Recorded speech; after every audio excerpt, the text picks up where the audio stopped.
চাওক এই ভয়টো দূৰ কৰিবলৈ আপোনাৰ তাত একো মেচিন নাই যেতিয়ালৈকে আপুনি বুজি নাপায় গতিকে আজি আমি হাতৰ কুঠাৰ ভৰিত মাৰাৰ নিচিনা হ'ব ইণ্ডাষ্ট্ৰিটো বেলেগত হ'ব ইয়াত নহয় ইণ্ডাষ্ট্ৰিটো হ'বই কাৰণ তেখেতসকলে ইনভেষ্ট কৰিব বিচাৰিছে অসমত আৰু অকল পৰ্বতজৰা নেকি অসমত মাটি আছে বেলেগ ঠাইবিলাকত মুখ্যমন্ত্ৰী ডাঙৰীয়াই বড়োলেণ্ডতো বিনিয়োগটো আহক বুলি কেনে প্ৰায় 20,000 কোটি 30,000 কোটি বিনিয়োগ আহক বুলি কেনে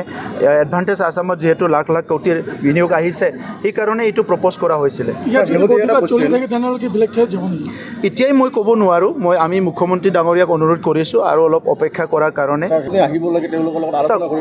মই তেখেতসকলৰ লগত 3বাৰমান আলোচনা কৰিলোঁ গোটেই map circle officer DFO DC সবকো লৈ আলোচনা কৰিলোঁ আৰু প্ৰথমবাৰ যিটো মেপ বনাইছিলে তেখেতসকলে অলপ আপত্তি জনালে তেতিয়া মেপটো সলনি কৰি দিয়া হ'ল সেকেন্ড মিটিং মাতা হ'ল সেকেন্ডত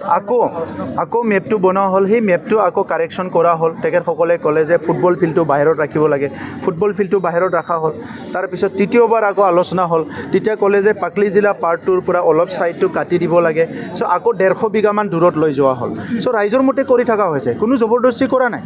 ইয়াত না কোনোবা APDCL মানুহ আহি জবৰদস্তি কৰিছে না কোনোবা আদানী আহিছে না কাউন্সিল চৰকাৰৰ পাইছে কোনো অহা নাই থাকে ৰাইজেখিনি কৈছে যে আপুনি আহিব লাগে তেওঁলোকৰ লগত আলোচনা কৰিব মই তেখেতসকলৰ লগত 3বাৰমান আলোচনা কৰিলোঁ গোটেই map circle officer DFO DC সবকো লৈ আলোচনা কৰিলোঁ আৰু প্ৰথমবাৰ যিটো মেপ বনাইছিলে তেখেতসকলে অলপ আপত্তি জনালে তেতিয়া মেপটো সলনি কৰি দিয়া হ'ল সেকেন্ড মিটিং মাতা হ'ল সেকেন্ডত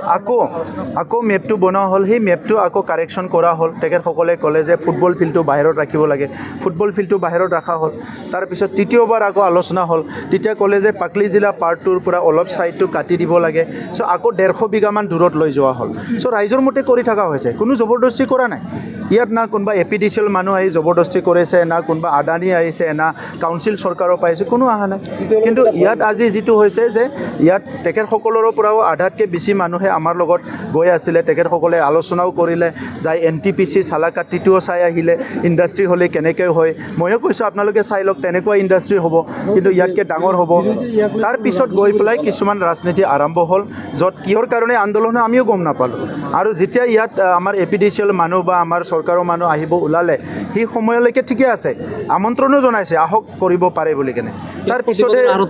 তাৰপিছতহে নাটকটো আৰম্ভ হ'ল তো গতিকে আপোনালোকে ভালকৈ জানিব ইয়াত থকা মই কাৰো নাম লৈ ক'ব বিচৰা নাই যিয়ে কৰিছে এইটো ভাল কৰা নাই কাৰণ সেই 84টা ফেমিলি সেইসকলৰ এক কথাও মাটি একলেচাও মাটি তাতে নাযায় গতিকে আজি পৰ্বতজৰাৰ নিচিনা এটা অঞ্চল য'ত আজি যুগে ইয়াত একো হোৱা নাছিলে তাত মানে 18,000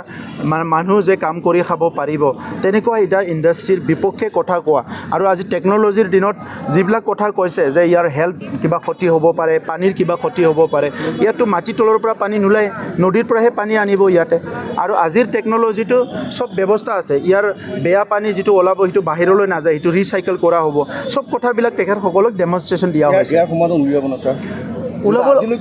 ওলাব লাগিব আজিলৈকে চলি আছে মানে কোনোটো হাৰাশাস্তি কৰা নাই নিজে কৈ আছে গতিকে ভয় শংকা সোমাই গৈছে চাওক এই ভয়টো দূৰ কৰিবলৈ আপোনাৰ তাত একো মেচিন নাই যেতিয়ালৈকে আপুনি বুজি নাপায় গতিকে আজি আমি হাতৰ কুঠাৰ ভৰিত মাৰাৰ নিচিনা হ'ব ইণ্ডাষ্ট্ৰিটো বেলেগত হ'ব ইয়াত নহয় ইণ্ডাষ্ট্ৰিটো হ'বই কাৰণ তেখেতসকলে ইনভেষ্ট কৰিব বিচাৰিছে অসমত আৰু অকল পৰ্বতজৰা নেকি অসমত মাটি আছে বেলেগ ঠাইবিলাকত মুখ্যমন্ত্ৰী ডাঙৰীয়াই বড়োলেণ্ডতো বিনিয়োগটো আহক বুলি কেনে প্ৰায় 20,000 কোটি 30,000 কোটি বিনিয়োগ আহক বুলি কেনে এডভান্টেজ আসামত যেহেতু লাখ লাখ কোটিৰ বিনিয়োগ আহিছে সেইকাৰণে এইটো প্ৰপ'জ কৰা হৈছিলে এতিয়াই মই ক'ব নোৱাৰোঁ আমি মুখ্যমন্ত্ৰী ডাঙৰীয়াক অনুৰোধ কৰিছোঁ আৰু অলপ অপেক্ষা কৰাৰ কাৰণে আপোনাৰ পৰ্বতজৰাৰ যিগৰাকী পাৰিষদ আছে তেওঁ এটা অভিযোগ উত্থাপন কৰিছে যে পূৰ্ণপুৰ চৰকাৰৰ নেতৃত্বাধীন যিখিনি মাটি দিয়া হৈছে সেয়া কৈছে যে 300 বিঘাহে মাটি 300 পৰিয়ালহে মাটি দিছে বাকী যিখিনি দিছে ভাই ককাক মাটি দিছে সেইখিনি মাটি দিয়া বুলি নহয় বুলি তেওঁলোকে কিন্তু অভিযোগ কৰিছে এই কথাটো তেখেতেহে বুজি পাব মাটি দিয়াৰ সংজ্ঞাটো কি কোনটো কলেজত পঢ়ি কোনটো আইনৰ কিতাপ পঢ়ি তেখেতে বুজি পাইছে মইতো নাজানো আপোনালোকে গোটেই মই সাংবাদিকসকলক আমাৰ পৰ্বতজৰাৰ আমন্ত্ৰণ জনাইছোঁ কোকৰাঝাৰ অফিচলৈ আহক একেলগে বহিম আমি কাগজ পাতি লৈ বহিম তাৰপিছত ক'লেই হ'ল তেখেতৰ লগত যুক্তি কৰিতো একো লাভ নাই যি মানুহজনীয়ে ৰাইজৰ ওপৰত থু পেলায় তেখেতৰ ওপৰত কিবা কথা পাই কাটি কিবা লাভ আছে জানো যিজন মুৰব্বী 17 বছৰ মুৰব্বী দায়িত্ব লৈ চৰকাৰ চলাই গ'ল সেই মানুহজনে আজি কৈছে যে জিকিলে আৰণাই গামছা পাব নিজিকিলে চেণ্ডেল পাব তাৰপিছত আপোনাৰ কথা পাতিব কিবা থাকে জানো ইয়াতে শেষ হৈ গ'ল না আপুনি কিবা পাৰ্লিয়ামেণ্টাৰী কিবা কথা বুজি পায় আজি 4 বছৰ নাহিলে এছেম্বলিত একবাৰো হাগ্ৰামা মহিলাৰ ডাঙৰীয়া 4 বছৰ এছেম্বলিতে নাহিল এই এছেম্বলিখনতে 35 লাখ জনসাধাৰণৰ কথা আলোচনা হয় ইয়াত বড়োৰো কথা পাতিব লাগিব মাইনৰিটিৰো কথা পাতিব লাগিব আদিবাসীৰো পাতিব লাগিব কোচ ৰাজবংশী বঙালী গোৰ্খা সব জনগোষ্ঠীৰে পাতিব লাগিব কিন্তু ইয়াত যদি 4 বছৰ নাহে তো তেখেতৰ মতলবটো কি তাৰমানে ইয়াৰ মানে যিটো মাখন পায় এইখিনি খাৱা 17 বছৰত তেখেতে মাখনটো খাই থাকিব পাৰিছিলে এইকাৰণে আহিছিলে আজি চৰকাৰৰ নাই মানে তেখেতে নাই এনেই মানে মই কিয় যাম কথা ক'বলৈ কথা কৈ পেলাই নীতি বনাই পেলাইতো আগুৱাই ল'ব লাগে ছাৰ লাষ্ট মিত্ৰতাৰ ক্ষেত্ৰত কি হ'ব বিজেপিৰ সৈতে চাওক আজি UPPL আমি যিটো 40টা সমষ্টি